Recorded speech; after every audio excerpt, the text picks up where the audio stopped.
So today we will do the topic under the Code of Criminal Procedure.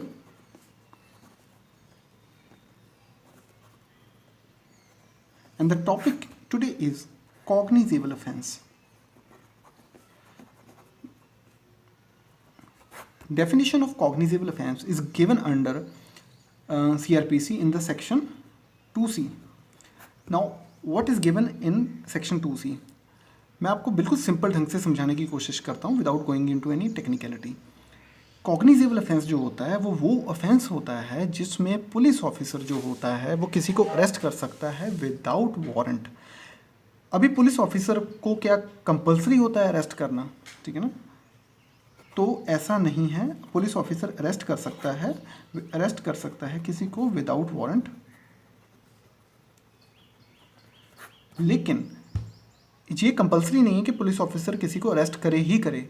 वो ये देखिए तय करेगा सेक्शन 41 ऑफ सीआरपीसी के अंडर कि उसको इस केस में किसी के अरेस्ट करने की ज़रूरत है या नहीं. उसमें स्पेसिफिक कंडीशंस हैं, उनके अकॉर्डिंग ही विल डिसाइड.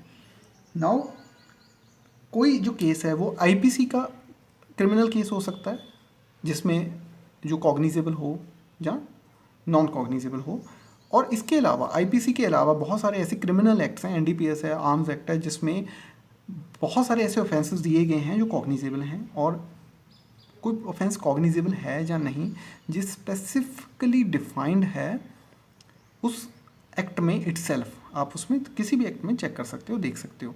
अभी कोई सेक्शन अगर आईपीसी का है तो क्या वो ऑफेंस कॉग्निजेबल है या नहीं है, ये हम कैसे देखेंगे? ये हम देखेंगे शेड्यूल 1 ऑफ सीआरपीसी में से.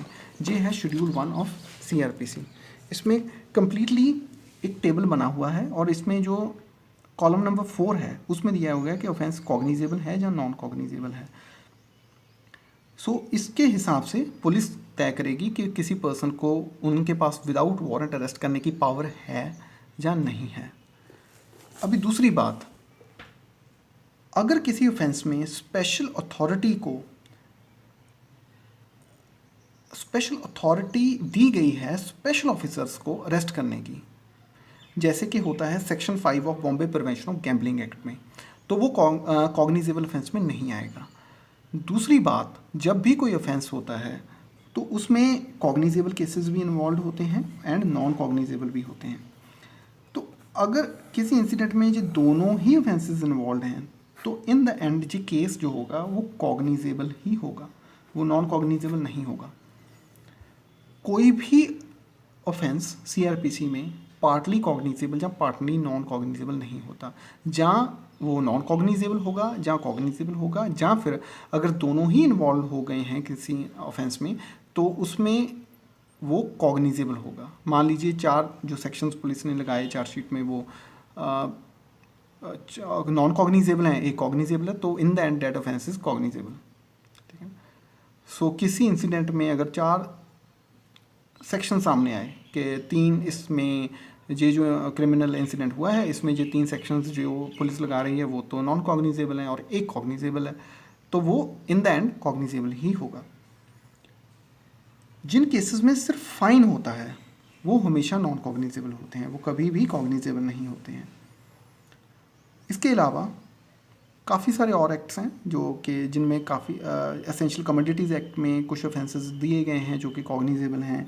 पीसी एक्ट कॉग्निजेबल होता है, ठीक है ना?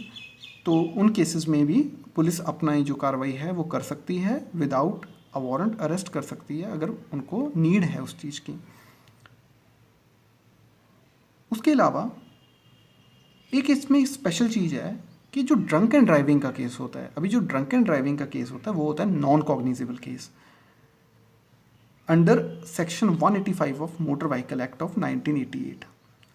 बट उसमें पुलिस के पास लिमिटेड पावर होती है. अगर पुलिस ऑफिसर यूनिफॉर्म में है तो वो अरेस्ट कर सकता है without the offence being cognizable, ठीक है ना? तो उस एक्ट में ऐसी लिमिटेड पावर पुलिस को दी गई है कि अगर police officer is in the uniform तो police officer can arrest if the circumstances are such that he has to arrest a person. So he can arrest under the motor vehicle act, but it doesn't make the offense to be a cognizable offence, it is still a non cognizable offence. और इसके अलावा IPC में तो आपको problem कोई है ही नहीं। IPC में तो आपको सीआरपीसी के पीछे शेड्यूल 1 दिया गया है, आप उसको शेड्यूल फर्स्ट जो है उसको आप चेक कीजिए, उसमें आप देख लीजिए कि ऑफेंस कॉग्निजेबल है कि नहीं है। लेकिन अगर कोई ऑफेंस आईपीसी में नहीं है, किसी और एक्ट में है, तो उसमें एक सिंपल रूल है कि if the offence is punishable with an imprisonment which are less than 3 years और with fine only, then that is non cognizable offence. So ये एक बेसिक इन्फॉर्मेशन थी कॉग्निजेबल और नॉन कॉग्निजेबल के डिफरेंस के बारे में।